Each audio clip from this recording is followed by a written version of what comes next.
Hi friends, welcome to HNR job updates. మీరు కానీ మన ఛానల్ని ఫస్ట్ టైం చూస్తున్నట్లయితే మన ఛానల్ని సబ్స్క్రైబ్ చేయండి, సపోర్ట్ చేయండి. వీడియోని లైక్ చేయడం ద్వారా ఈ వీడియో అనేది వీలైనంత మందికి అయితే షేర్ అవుతుందన్నమాట. ఓకే, మనమైతే ఈరోజు డైరెక్ట్గా టాపిక్లోకి వెళ్ళిపోదాం.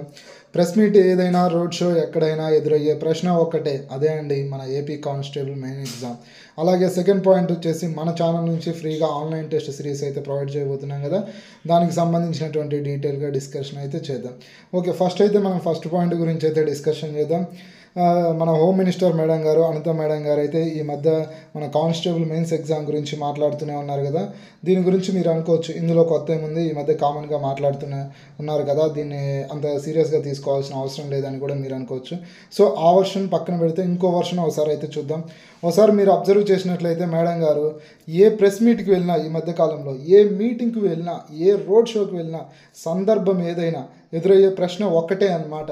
అది ప్రెస్ వాళ్ళ నుంచి అయితేనేమి, అభ్యర్థుల నుంచి అయితేనేమి, ఎవరి నుండి అయితేనేమి, మేడం గారికి ఎదురయ్యే ప్రశ్న ఒకటే. అదేంటి అంటే, మన కానిస్టేబుల్ మెయిన్స్ ఎగ్జామ్ ఎప్పుడు, కానిస్టేబుల్ నోటిఫికేషన్ ఎప్పుడు కంప్లీట్ చేస్తారు, అభ్యర్థులను ఎప్పుడు ట్రైనింగ్కి పంపిస్తారు అనే ప్రశ్న అయితే ఎదురవుతుంది.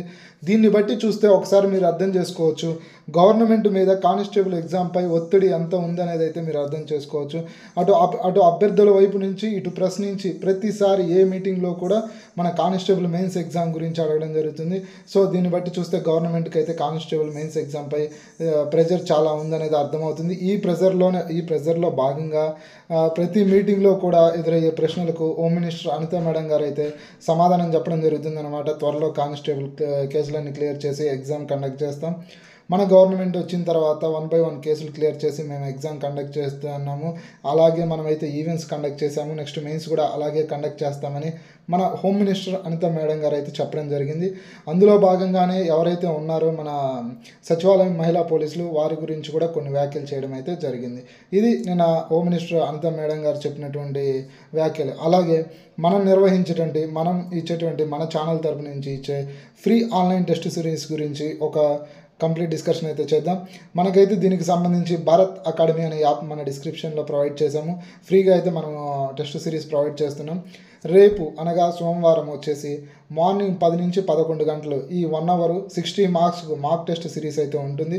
ఎవరైతే ఇంట్రెస్ట్గా ఉన్నారో క్యాండిడేట్స్, వారైతే ఈ యాప్ డౌన్లోడ్ చేసుకోండి. రేపు వచ్చేసి మీకు మార్నింగ్ అయితే 60 మార్క్స్కు ఎగ్జామ్ కండక్ట్ చేయడం జరుగుతుంది. అందులో టాప్ 70 మెంబర్స్కి అయితే అప్ టు మెయిన్స్ ఎగ్జామ్ వరకు మనమైతే ఫ్రీగా టెస్ట్ సిరీస్ అయితే ప్రొవైడ్ చేస్తున్నాము. ఇది దీనికి సంబంధించి. అలాగే డిస్క్రిప్షన్లో మన టెలిగ్రామ్ లింక్ కూడా ఉంది. మీకు ఏ డౌట్స్ ఉన్నా, కానిస్టేబుల్కి సంబంధించి ఏ చిన్న అప్డేట్ వచ్చినా మనమైతే అందులో డిస్కషన్ చేయడం జరుగుతుంది అనమాట. అలాగే ఈ నోటిఫికేషన్ త్వరగా ముందుకెళ్ళాలి, మెయిన్స్ ఎగ్జామ్ నిర్వహించాలని మన గ్రూప్లోని కొంతమంది అభ్యర్థులు కూడా మేడం గారిని కలిసి వినతి పత్రాలు అందజేయడం జరిగింది. అలాగే హోంగార్డ్ కేసుపై కూడా చర్చించడం జరిగింది. సో ఇవన్నీ కూడా మనకైతే కానిస్టేబుల్ మెయిన్స్ ఎగ్జామ్కు ఒక శుభ సూచకంగా కూడా చెప్పుకోవచ్చు. ఇది మరి. అలాగే మేడం గారు మాట్లాడినటువంటి ఒక మాటలు వీడియో ఏదైతే ఉందో అదైతే ఒకసారి క్లిప్ చూసేద్దాం.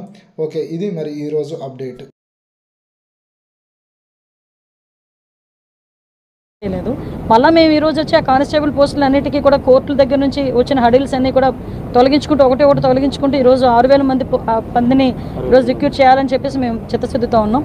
అదేవిధంగా మహిళా పోలీస్ అని చెప్పి ఎక్కడ కూడా ఏ వర్క్ కూడా ఎండాస్ చేయకుండా లాస్ట్ 5 సంవత్సరాలు నడిపేశారు. ఆ మహిళా పోలీసుని కూడా ఏ రకంగా పోలీస్ వ్యవస్థలో మేము ఇన్వాల్వ్ చేయాలి, లేకపోతే వాళ్ళందరి విల్లింగ్నెస్ బట్టి వాళ్ళందరినీ కూడా ఏ పోస్టులకి ఎక్కడెక్కడ వాళ్ళు అలొకేట్ చేయాలన్నది కూడా మేము చేసుకుంటాం. అందుకేనండి ప్రాక్టికల్గా వాళ్ళకి రన్నింగ్, ఈ ట్రైనింగ్స్ లేకుండా ఉన్న పోస్టులు కూడా ఉన్నాయి. ఇప్పుడు ఫర్ ఎగ్జాంపుల్ ఒక మహిళా పోలీస్ ఉన్నారు, మేము పోలీస్ స్టేషన్లో ఒక రిసెప్షన్ ఉంటుంది, రిసెప్షన్లో కూర్చోబెడతాము. వచ్చిన వాళ్ళందరికీ కూడా కౌన్సిలింగ్ ఇచ్చే పొజిషన్ అయితే ఉంటుంది కదా. మీరు అనుకోవచ్చు మహిళా పోలీస్ ట్రైనింగ్ అవ్వలేదేమని, కానీ వాళ్ళు వెల్ ఎడ్యుకేటెడ్, ఎంటెక్లు చేసిన వాళ్ళు, బీటెక్లు చేసిన వాళ్ళు, ఎంసీఏలు, ఎంబీఏలు చేసిన వాళ్ళు కూడా చాలామంది ఉన్నారు. వాళ్ళు ఏ రకంగా వాళ్ళ విద్యను బట్టి, వాళ్ళ అర్హతను బట్టి వాళ్ళని ఏ విధంగా మేము యూజ్ చేసుకోవాలో చేసుకుంటాం.